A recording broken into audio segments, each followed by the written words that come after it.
Vamos lá, Fábio Piperno. Você chegou cabecinha baixa, chegou atrasado. Nesses dias, você não chega aqui fazendo sobe-som no estúdio. Estamos fazendo o programa olímpico. Mas tudo bem. O que eu quero saber é o seguinte. Você, muitas vezes, tem coragem pra criticar o Abel Ferreira. Mas desde sempre, né? Mas, o Abel, eu falo, se eu sou palmeirense, ele é intocável. O Abel é um monstro pro Palmeiras, é óbvio. O Palmeiras não vai conseguir treinador melhor. Mas vale a crítica, Piperno. Hoje foi excessivamente covarde o Palmeiras. Poderia ter tentado alguma coisa mais no Maracanã e o Tite, aplausos pro Tite. Tentou jogo o tempo todo e conseguiu furar a defesa do Palmeiras. E já eu vou querer saber tua opinião sobre o árbitro que não chamou o VAR na entrada do Veiga no Pulgar. Aquela entrada é pra chamar VAR, pelo amor de Deus, e eu vou levantar esse debate. O Veiga vai com a sola do pé, e aí é o que eu digo. O árbitro pode mudar um jogo. Porque o Veiga é um dos principais jogadores desse Palmeiras. O Veiga ficaria fora não só do segundo tempo, mas também do segundo jogo. E prejudicou muito, na minha opinião, o Flamengo, essa covardia do VAR em não chamar. Ou vai ver, o VAR estava descansando, estava tirando uma soneca, né? Estava num dia tranquilo e resolveu dormir. Ou era o Steve Wonder, né? Lá no VAR, pode ser também, que aí não viu o lance e não chamou o árbitro. Mas antes disso, Piperno, vale crítica pro Abel Ferreira hoje e elogios pro Tite, lembrando que Palmeiras no Allianz Parque pode reverter esse resultado, que vai ser muito mais corajoso e talvez até tendo a volta do Estevão. É possível o Estevão voltar? Não sei, isso é dúvida. É óbvio que é um outro time com o Estevão. Então, é o seguinte, eu já repeti zilhões de vezes que eu acho o Abel a maior contratação que o Palmeiras fez nesse século. Ganhou um monte de coisa e tal. Fez, assim, foi o melhor de todos que eu vi aqui no Palmeiras de uns 25 anos para cá. Isso é indiscutível. O mais vencedor e tal. Só que ele erra e tem errado muito. De um ano para cá, e não começou agora não, de um ano para cá ele tem errado muito mais do que o normal. Por quê? E já falei isso um monte de vezes também, palmeirense não gosta de ouvir, mas é a realidade. O Abel, nesse ano, ele não vai ganhar mais nada enquanto ele continuar fiel aos seus jogadores históricos importantíssimos e com quem ele foi campeão muitas vezes. E eu sei que aí tem um problema de gratidão, eu sei que é difícil mexer. O Tite, por exemplo, foi campeão do mundo em 2012. Aí ele atrasou uma renovação necessária no time do Corinthians em 13 e perdeu tudo. É humano. Só que tem uma coisa, eu acho que já está mais do que evidente desde o ano passado que alguns jogadores entraram claramente em declínio. E você pega, por exemplo, o Dudu. Antes da contusão, era um jogador que eu criticava muito. Eu achava que vinha mal. Naquele momento, quantas vezes vocês me ouviram criticar o fato de que o Endrick era reserva? Eu não me conformava. O Palmeiras tinha Arthur, Rony, Dudu e o Endrick era reserva. Então isso foi um erro. E o Palmeiras caiu no colo o título brasileiro do ano passado, porque o Botafogo fez todas as lambanças possíveis e o Palmeiras teve méritos, é verdade, mas teve, sobretudo, aí quando parecia que o campeonato já tinha escapado totalmente, ele colocou o Endrick. Aí virou o campeonato. Mas veja, então, fez isso depois que perdeu uma Libertadores na qual tinha toda a condição de ganhar. E ali, o grande culpado, o grande erro foi do seu Abel. Porque era assim, não tinha justificativa para o Endrick ser reserva nos 2 jogos contra o Boca. E no segundo ele só entra no intervalo. No primeiro ele jogou 1 minuto. E agora a gente vê um Palmeiras que perdeu 4 dos últimos 5 jogos. Palmeiras que não cria nenhuma chance de gol contra time ruim, como foi contra o Vitória, contra um time mais ou menos. Lá. Hoje não criou nada. Hoje também. Nenhuma, contra o Vitória nenhuma, contra o Fluminense nenhuma. Então não se trata de atitude covarde. Ele não chegou para os caras contra o Vitória e falou, olha, vamos ficar aqui na defesa. Não foi isso. Mas é um time impotente. É óbvio que vai ser um time impotente com esse meio campo arrastado que tem. E outro detalhe, o Veiga... Faz muito tempo, o Veiga só consegue exercer uma função. Quando ele joga como um armador pelo lado direito, principalmente quando tem o Estevão ao lado. Então, quando o Richard Rios entra, o Abel joga o Veiga para outro setor. Porque o Richard Rios é um homem de meio campo que também trabalha lá por aquele lado. Aí o Veiga não consegue jogar mais. E à frente do Veiga tem o Rony. Aí já é algo autoexplicativo. Né? A gente vai falar muito aí, a torcida do Palmeiras está criticando muito o Abel Ferreira, porque ele colocou o Caio Paulista, que nunca joga, para jogar, né? Eu não imaginava, nunca. Ele colocou o Giai para jogar, que só jogou um jogo, desde que chegou. Contra o Vitória. E ele vem sendo criticado por isso. Vamos aos fatos. Vitória do futebol. Vitória hoje de quem quis vencer, de quem propôs o jogo. Vitória de quem buscou a vitória. E não vitória do antijogo, viu, Pilhado? Eu respeito muito o Palmeiras. Hoje eu disse, acho o Abel, técnico do Palmeiras, candidatíssimo a no futuro ser técnico da seleção brasileira por tudo que fez no futebol brasileiro.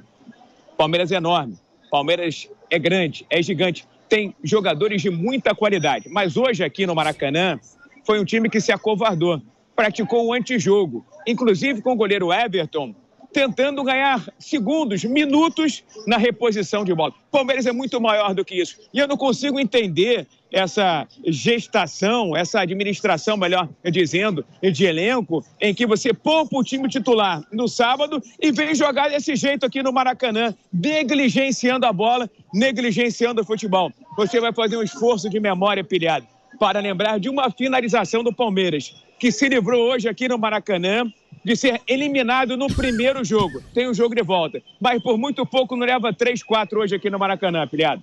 É isso. Hoje o Palmeiras não jogou. Hoje o Palmeiras... Cara, você tem um time gigante como o Palmeiras, com um time com elenco que tem. O Palmeiras não dá um ataque perigoso, eu acho vergonhoso. É claro que tudo pode mudar no segundo jogo. Óbvio que pode mudar. Vai mudar. O Palmeiras não vai jogar desse jeito no segundo jogo. Mas, pô, não é pro Palmeiras jogar assim num jogo decisivo contra o Flamengo, que hoje é o seu maior rival. A gente vai voltando aí pra Rádio Jovem Pan em 5 segundinhos. De volta, hein? De volta à Rádio Jovem Pan, agora na rádio e no YouTube. É o que o Viga falou, gente. Poderia ser até um resultado mais amplo pro Flamengo. O Palmeiras volta podendo mudar. Fala, o que você tá? Você acha que você discorda? Não, mas não é isso. Eu só discordo de uma coisa. Aliás, não é que eu discordo, eu tenho dúvida. O Palmeiras não jogou nada, todo mundo viu. Agora, o Palmeiras jogou com o Flamengo jogou muito. Eu vou mudar a pergunta. Que a gente já falou muito do Flamengo não jogar. Do Palmeiras não jogar. E o Flamengo? Será que não foi o Flamengo que não deixou o Palmeiras jogar? O Flamengo jogou muito bem, mas vê, se você pegar o jogo que o Palmeiras fez hoje e pegar o jogo que o Palmeiras fez contra o Fluminense, que estava em último lugar, é mais ou menos a mesma coisa. E nesse intervalo o Palmeiras perdeu para o Vitória. Então não é só que o time foi covarde e tal. Não. Alguns jogadores apresentam um quadro claro de esgotamento técnico, não conseguem jogar mais. O Rony é um jogador covarde? É claro que não, mas não consegue jogar mais. O Veiga está muito mal, o Zé Rafael está muito mal. Então o Palmeiras não consegue mais trocar 3 passes. E não é porque foi o Flamengo. Contra o Vitória também foi muito mal, isso que é o mais angustiante. Só tem um jeito. É mexer. Mas eu quero falar um pouco do Pedro, né? Porque a gente tem que falar do vencedor também.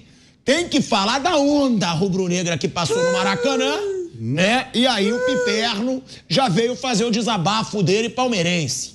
Agora... Foi uma marolinha. Não foi uma onda. Foi um tsunami que passou hoje no Maracanã. Hoje foi um tsunami que passou no Maracanã. Tsunami foi em Montevidéu. E aí, é claro, é isso. Bola é isso, irmão. É a zoeira de um lado e a zoeira do outro. Até por isso que eu acho esse jogo tão importante pro Flamengo, tá? Esse mata-mata. Porque é óbvio que aquela final de Libertadores tá engasgada. Isso é óbvio que tá engasgada aquela final de Libertadores. Agora, velho Vamp, o Pedro, ele tem 29 gols nessa temporada. 29 gols na temporada. O Pedro é o maior artilheiro do Flamengo nesse ano e é o artilheiro do mundo nesse ano. É o Pedro. Fez 29 gols. Ninguém tem mais gols do que o Pedro no ano. E o Pedro hoje, além de fazer o gol, né, o gol que abre o placar, ele participa. Eu sei que você tá rindo, que você gosta de me ver eufórico desse jeito. Mas o Pedro... E aí, o Pedro se firma como grande jogador desse Flamengo ao lado do Gerson, que a gente tem que falar aqui também. Como o Gerson tá jogando, tá ditando o ritmo do Flamengo, chama o jogo, protege bem a bola, começa as jogadas do Flamengo. Agora tem que falar do Pedro. Mandar um abraço pro Julião Mastroianni, que tá de olho aí na gente. Tamo junto, Julião. Ô, Vampi. Julião deve ser alguém que patrocina aqui. Isso, alguém. Julião é o patrão, irmão. Vai saber. Aí, ó. Agora. Esse abraço aqui não sai de graça. Agora. Ô, velho, Vampi. Mastroianni, aí que tem o negócio de Mastroianni, é um nome cinematográfico. Não é. Tá, eu não vou falar do nome agora, que a gente tá falando do jogo, estão 60 mil pessoas. Começou por você? Não, mas eu mandei um abraço. Beleza, vamos lá, tio. Vamos falar do Pedro, irmão. É dele que eu quero ver você falando, que você fala que ele tem nome bíblico, nome o que você quiser. Mas fala do Pedro, porque o homem hoje tá gigante. Pedro tá grandão mesmo, né? Artilheiro do Carioca, junto com o Carlinhos, né? Vem fazendo gol, cada vez mais que o Pedro faz gol, vai se consolidando. Tem aquela música lá que a torcida canta, né? A reverência que o Derrama, Senhor, derrama, Senhor. E o Pedro toma de gol, né? Faz mais um. Poderia ter feito aquele de calcanhar, né? Que é o instinto de atacante. Eu não querendo saber se o Gerson pediu a bola ou não, né? Foi a Copa do Mundo, bateu pênalti, vamos esquecer. Ele bate pênalti na Copa. Tem personalidade. Então é um cara ali que teve aquelas confusões, lá com o auxiliar do São Paulo e tudo. Mas é um cara que se comporta devidamente tranquilo, conduta legal. Mas quando você estava falando, né? Artilheiro do mundo, artilheiro do Brasil, tudo verdade na temporada, né? Que o Campeonato Europeu vai começar tudo agora, daqui a 3 semanas, mês de agosto.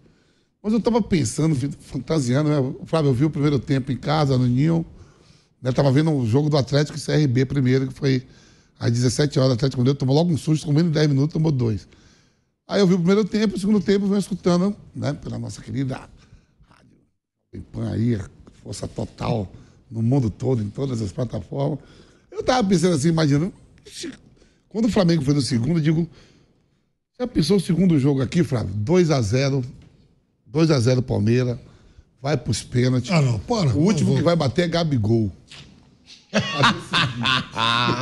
Como você é ridículo. Eu sou ruim mesmo. Eu tenho cinema, Tico, eu sou cineasta. Você viu que hoje ele foi falar com a Leila, né? Isso, aí, o último pênalti que tem que decidir é o Gabigol. Se o Gabigol bater, o Flamengo passa. Se o Gabigol perder... O Palmeiras tem mais um e pode vencer. E aí... Tem a lei do ex, não tem? E aí tem 3 meses para assinar o contrato, renovar... É a lei do futuro? Então, Flávio, ó, tem 3 meses para renovar o contrato. Ou seja, calma aí então. O Flamengo ganha, calma aí. O Flamengo ganha de 2-0. Sim. E você usa o programa pra secar o Flamengo já pro jogo de volta. Não, é isso, eu né? tô olhando o Gabigol. Você mesmo. É isso. Você chegou aqui e falou: o São Paulo já está na próxima fase, certo? Sim. Você falou: o Flamengo ainda não. O Flamengo ainda não. E esse desenho desse filme pode acontecer isso que eu tô falando ou não? Que pode. Mas o Flamengo ganha de 2-0. Você já tá secando o Flamengo pro próximo jogo. Secando não, eu tô vendo a situação do Gabigol. Pode ou não pode virar esse troço? Ué, claro que pode. O Gabigol... Mas, ao invés de ele falar hoje do Pedro, ele já vai pro Gabigol e já vai secar. Tá bom, eu não vou levar nem pros pênaltis. Palmeiras 2-0, o Gabigol entra, faz 2-1. Eliminado quem? Palmeiras. E Gabigol não renova e que fez a oferta. Chega com muita situação. O futebol permite isso, né? E você viu que ele foi falar com a Leila hoje, né? Então, já deu o que falar, porque o Gabigol, ele ia sair do campo, ele foi do outro lado do campo, só pra cumprimentar a Leila. Claro, ele é um cara educado, uma senhora. Ele foi conversar. Você vê isso em tudo, pô, imagina. Mas ele fora vai isso, de sacanagem. Claro, acertar negócio ele vai campo, pra ter mídia mesmo. Mas fora isso, Tico, o Pedro tá jogando muito mesmo e agora o Flamengo perde aí 2 jogadores de beirada do campo. O Luiz Araújo entrou muito bem, né? Perdeu o Bruno Henrique, já não tá. Cebolinha machucou. A opção que tem mesmo aí, que eu tô falando... Que joga muita bola. Não, o que eu tô falando é a opção mesmo. Agora o Luiz Araújo vem como titular e no decorrer do jogo, se precisar, vai ter que usar o Gabigol. Porque não tem outras opções, né? Não tem. Os moleques na base ali e tudo. Ó, a gente vai pra um break na Rádio Jovem Pan. Seguimos no YouTube. Vai jogar com o Pedro, Flávio. Mas o Pedro não vai jogar. Ah, você tá falando contra o Palmeiras. Contra o Palmeiras. Porque no sábado já o Pedro não joga. Não, o Pedro forçou o cartão, tomou o cartão. Isso, o Gabigol já pode jogar no sábado isso. contra o São Paulo. Já pode ficar aí, que o jogo é na quarta. Acho que o Flamengo nem vai voltar pro Rio. Mas o Flamengo nem vai voltar pro Rio, vai ficar o final de semana todo aí, viu? Pode ser. E o Pedro já vai ser poupado. O Pedro já é um jogador. Já é um jogador que certamente vai estar no jogo de volta.